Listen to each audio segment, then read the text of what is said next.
वो उठने का मन ही नहीं कर रहा था तो देखा ही नहीं। वैसे क्या कर रहा है, यहाँ बैठना मेरे पास। माँ पढ़ रहा था। वो कहना नौकरी में तो वक्त नहीं मिलता, अब ऑफिस से घर आकर ही तो वक्त मिलता है। अच्छा ठीक है, पढ़ ले जा बेटा। सुनील पढ़ लिख कर और आगे बढ़ना चाहता था, लेकिन माँ की तबीयत खराब देखकर सोचता है कि शादी ही कर ले। कब तक माँ का ख्याल वो अकेले रख पाएगा। तो एक दिन, माँ ये ममता है, मैंने इससे शादी कर ली है। तुम्हारी तबीयत भी ठीक नहीं रहती तो मैंने सोचा शादी कर लेता हूँ। घर संभालने वाली और तुम्हें संभालने वाली कोई आ जाएगी तो अच्छा रहेगा। माँ अचानक से सामने बहू देखकर हैरान रह जाती है। बेटा ये क्या बात होती है, न बैंड न बाजा न दहेज न शगुन, ऐसे कैसे बहू आ गई? माँ तू तो जानती है मैं नौकरी के साथ पढ़ाई कर रहा हूँ, तो कहाँ से इतना पैसा बचा पाता कि धूमधाम से शादी करता। वैसे भी माँ लोग तो आकर खाकर निकल जाएंगे, इसलिए बस वैसे ही। माँ जी मैं आपका ख्याल रखूंगी। वैसे भी ये आगे की पढ़ाई कर रहे हैं, अच्छा कुछ कर गए तो सबके दिन फिर से अच्छे आ जाएंगे। सास को ममता की बात ठीक तो लगती है, लेकिन मन में कहीं ना कहीं लगता है कि कहीं बहू बेटे को लेकर फुर्र ना हो जाए और फिर तो वो रह जाएगी अकेली।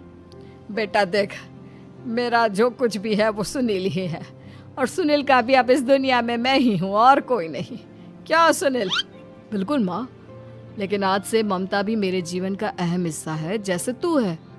सास को बड़ा बुरा लगता है कि उसकी सल्तनत में कोई और हिस्सेदार कैसे हो सकता है। कैसे कोई और उसके 30 साल के बेटे की जिंदगी में अचानक से आकर बराबर का हिस्सेदार बन सकता है। देख बहू, मैं भले थोड़ा बीमार रहती हूँ, लेकिन इसका मतलब यह नहीं कि घर की चीज़ों में मेरा कंट्रोल खत्म हो गया है। मैं आज भी इस घर की रानी हूँ, समझी? बेटा सोचता है कि ये माँ को अचानक से क्या हो गया। कल तक जो माँ कहती थी कि जिंदगी का कोई भरोसा नहीं, वो अचानक से जंग के मैदान की झांसी की रानी कैसे बन गई? माँ क्या हो गया है, सब ठीक है ना? अचानक कैसी बात कर रही हो? ममता का आज पहला दिन है, स्वागत करो उसका। आसपास की आंटियों को बुलाओ, नई दुल्हन की मुंह दिखाए करवाओ। खैर, सास होने का फर्ज निभाती है और बाद में एक सहेली के साथ बाहर निकल जाती है। क्यों री बताया नहीं कि बेटे का ब्याह कर रही हो? वैसे तो सारा दिन हम ही में घुसी रहती हो। अरे मुझे भी तो अभी पता चला, यूं अचानक सर पर लेकर आ गया। कहता है बहू है माँ तुम्हारी, अब इसको भी इतना ही मैं प्यार करता हूँ जितना तुझे करता हूँ। लो जी, ये क्या बात होगी? क्यों इतना प्यार करता है? अरे माँ का प्यार तो ज्यादा होता है। अब उसको तो कोई दूसरा पति मिल सकता है, लेकिन तुम ही बताओ, क्या माँ की ममता किसी और की हो सकती है? ना जी ना, बेटे को समझाओ ये बात। अरे क्या समझाऊं, मुझे तो खुद ही समझ में नहीं आ रहा कि क्या हो रहा है। जो बेटा कल तक माँ माँ करता था, अचानक से बीवी बीवी का राग आलाप रहा है। देखा, उसकी बीवी ना सुंदर और जवान है। सुंदरता के आगे तो एक से एक नहीं टिके, तो तेरा बेटा किस खेत की मूली है? सास को भी समझ में आ जाता है कि बहू की सुंदरता के आगे माँ का प्यार किसी काम का नहीं। उधर बीवी, ए जी, अम्मा जी सहेलियों को छोड़ने गई थी, अभी तक आई नहीं, हम देख आए क्या? अरे रहने दो ना, आ जाएंगी। कहाँ जाएगी, उनकी आदत है, एक बार जाती है तो पूरी पंचायत खत्म करके ही आती है। अच्छा ही है, खाना वाना खा कर गई होगी। छोड़ो ना, घूमेगी तो खाना पचेगा, नहीं तो ऐसे ही खाट पकड़ लेगी। बहू भी शांत हो जाती है। उधर सास सोचती है कि आज थोड़ा देर से ही घर जाती हूँ, जब बेटा परेशान होकर ढूंढेगा तब मजा आएगा। बीवी को खुद ही पता चल जाएगा कि माँ के आगे उसकी दाल नहीं गलेगी। लेकिन वहीं दूसरी ओर घर पर, ए जी, माँ जी अभी भी नहीं आई, हमको तो घबराहट हो रही है कि क्या करें, जाकर पता करें किसी के घर। अच्छा, कहाँ जाओगी ये भी बता दो। पहला दिन है तुम्हारा इस घर में और एक ही दिन में मोहल्ला छानोगी क्या? हाँ तो आप भी तो नहीं जा रहे हैं ना, हमको फिक्र हो रही है। अरे यार, ये रोज का है अम्मा का, खाओ और सो जाओ। बस फिर क्या था। बेटा बहू खाना खाते हैं और कमरे में सोने चले जाते हैं। उधर जब सास को कोई देखने नहीं आता तो वो हार कर घर आ जाती है, जहाँ वो देखती है कि सारे घर की लाइट्स बंद है। सास को गुस्सा आता है, बहू, ममता बहू कहाँ हो? लेकिन सारे दिन की थकी बहू को ऐसी नींद आती है जैसे किसी ने भांग की गोली खिला दी हो। वो तो नहीं उठती। उठकर आ जाता है बेटा। अरे क्या बात है अम्मा, काहे चिल्ला रही हो? अरे सो जाओ ना, सुबह की थकी है बहू, वो सो रही है। जोर से बोलोगी तो नींद खुल जाएगी उसकी। माँ को गुस्सा आ जाता है। फिलहाल तो सो जाती है, लेकिन मन ही मन ढेर सारा जहर बहू के लिए भरा होता है। सुबह बहू चाय बना रही होती है कि सास धीरे से गैस तेज कर देती है, जिससे चाय का बर्तन जल जाता है। और जैसे ही बहू चाय का बर्तन उठाती है, उसका हाथ जल जाता है। मेरा हाथ जल गया।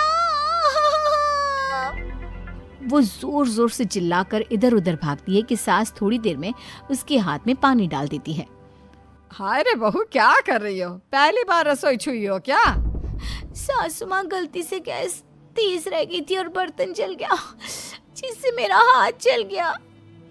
हाय रे, कितना गंदा दाग। छी छी छी छी, मुझे तो उल्टी आ रही है तेरा गला हुआ मांस देखकर। तू ना मुझे अभी साथ से खाना मत लगाना।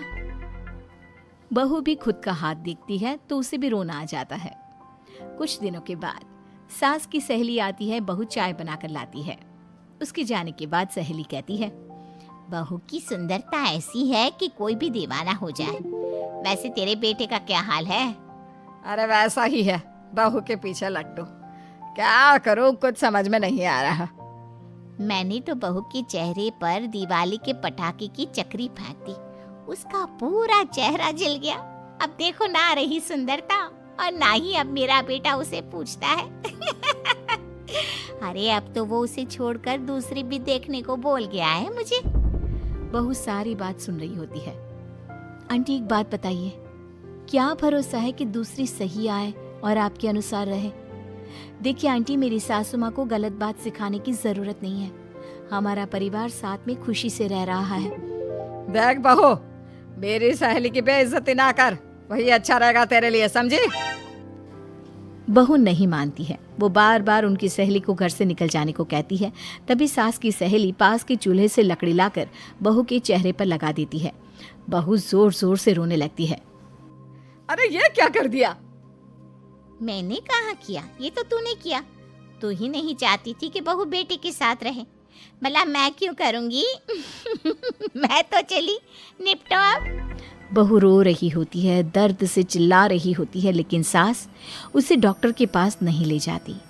तभी पति आता है। क्या हो गया ममता? ये दाग कैसे लगा? तुम कैसे जली?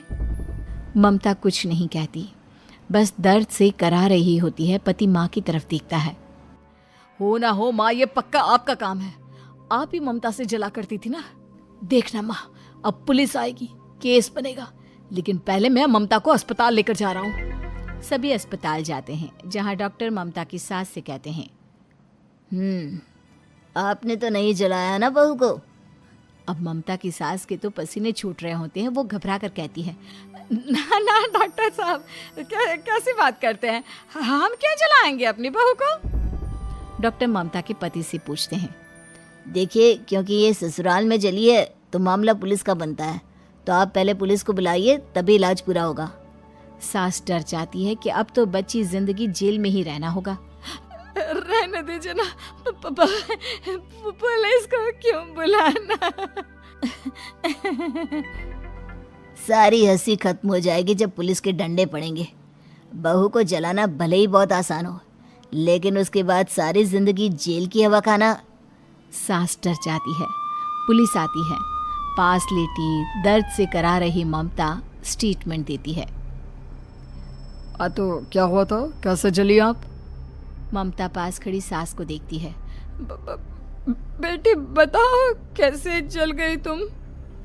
ओए, काका का किरण वाली शाहरुख, चुप, बिल्कुल चुप। सास चुप। सभी इंतजार करते हैं कि ममता क्या बोलेगी।